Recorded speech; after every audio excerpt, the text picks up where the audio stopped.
उसका नाम था रामदीन। उम्र 55 के करीब, शरीर दुबला, पीठ हल्की झुकी हुई। उसके चेहरे की झुर्रियां उसकी उम्र से ज्यादा उसकी जिंदगी की कठिनाइयों की कहानी कहती थीं।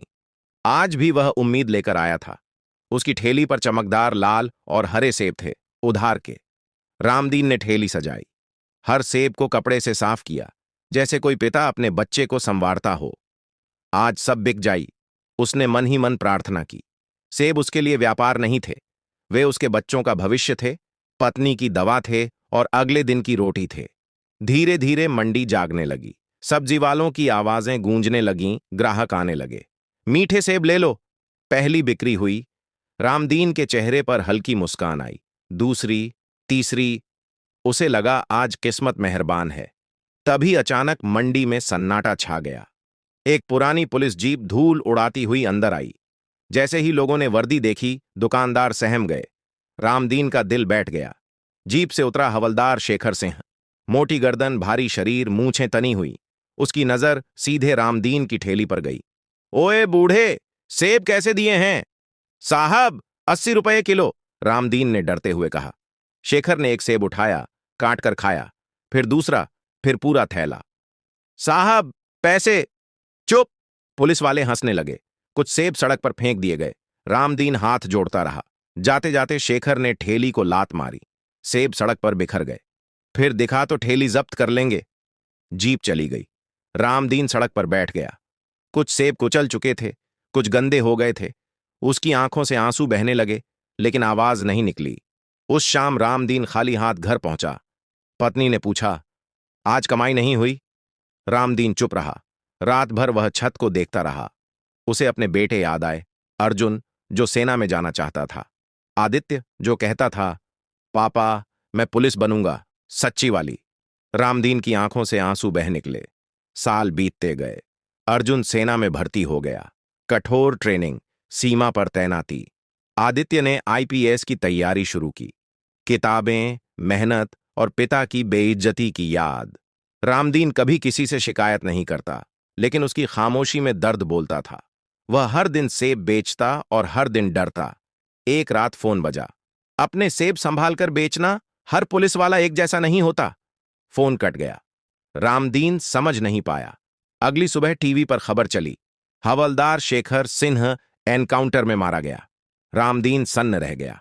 कई साल बाद आदित्य डीएसपी बनकर उसी शहर में पोस्टिंग लेकर आया और अर्जुन छुट्टी लेकर घर लौटा। रामदीन ने दोनों बेटों को देखा। उसकी आंखों में डर नहीं था, उम्मीद थी। आदित्य ने कहा, बाबा, अब डरने की जरूरत नहीं। रामदीन ने पहली बार राहत की सांस ली, लेकिन उसे नहीं पता था असली लड़ाई अब शुरू होने वाली है। लोग अब भी डरते थे, पर अब डर के साथ एक सवाल था, कब तक? काली सरकारी गाड़ी पुलिस लाइन में रुकी, दरवाजा खुला। आदित्य उतरा। वर्दी में अनुशासन था, लेकिन आंखों में कुछ और, पुराना दर्द। उसने चारों ओर देखा। यही वो शहर था जहां उसके पिता को सड़क पर बैठकर रोना पड़ा था। पहले ही दिन एक पुरानी फाइल उसके टेबल पर रखी गई। नाम पढ़ते ही उसकी सांस रुक गई। रामदीन। फोटो में एक झुका हुआ बूढ़ा, बिखरे सेब और एक टूटी ठेली। आदित्य ने फाइल बंद कर दी। कमरे में सन्नाटा था, लेकिन उसके भीतर शोर मच चुका था। उस शाम आदित्य घर गया। रामदीन सेब छांट रहा था। सब ठीक है? रामदीन ने पूछा। आदित्य ने सिर हिला दिया। वह सच नहीं बता सका, क्योंकि पिता की आंखों में अब भी डर था। आदित्य ने धीरे धीरे जांच शुरू की। एक रात आदित्य की कार के शीशे पर एक पर्ची चिपकी थी, पुरानी बातें मत कुरे दो, कोई नाम नहीं। आदित्य मुस्कुराया। अब खेल शुरू हो चुका था। सीमा पर अर्जुन को सब पता था, लेकिन वह कुछ नहीं कर सकता था। फोन पर बस इतना बोला, संभल कर। आदित्य ने जवाब दिया, अब नहीं संभलेंगे। मंडी में अफवाह फैल गई, नया डीएसपी खतरनाक है। कुछ दुकानदार खुश थे, कुछ डर गए, कुछ माफिया चुप हो गए। और यही सबसे खतरनाक था। रामदीन अब देर से सोता, हर आवाज पर चौंक जाता। उसने एक रात कहा, बेटा, कहीं फिर से। आदित्य ने उसका हाथ थाम लिया। अब नहीं बाबा। लेकिन उसके मन में खुद सवाल था, क्या सच में एक वरिष्ठ अधिकारी ने आदित्य को बुलाया? मुस्कुराते हुए कहा, कुछ केस ऐसे होते हैं जो फाइल में ही अच्छे लगते हैं। आदित्य समझ गया, यह सलाह नहीं, धमकी थी। एक छोटा माफिया अचानक मरा मिला, खबर फैली, एनकाउंटर। आदित्य सन्न रह गया। यह उसका ऑपरेशन नहीं था, किसी और ने खेल बिगाड़ा था। उसी रात एक गुमनाम कॉल आया। अगर सच चाहिए तो खुद पर भरोसा मत करना। फोन कट गया। आदित्य देर तक अंधेरे में बैठा रहा। रामदीन ने सेब बेचना जारी रखा, लेकिन अब वह ज्यादा चुप रहता, जैसे उसे पता हो कुछ बुरा आने वाला है। अर्जुन छुट्टी लेकर आने वाला था। आदित्य को लगा अब सब जुड़ने वाला है, लेकिन उसी रात रामदीन घर नहीं लौटा। मंडी में ठेली उलटी पड़ी थी, सेब फिर सड़क पर बिखरे थे।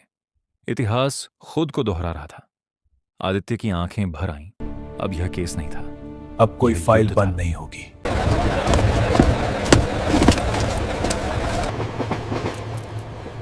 मुझे क्यों पकड़ रहे हो सर? मेरी गलती क्या है? चुपचाप मेरे साथ चलो, जेल में पता चल जाएगा।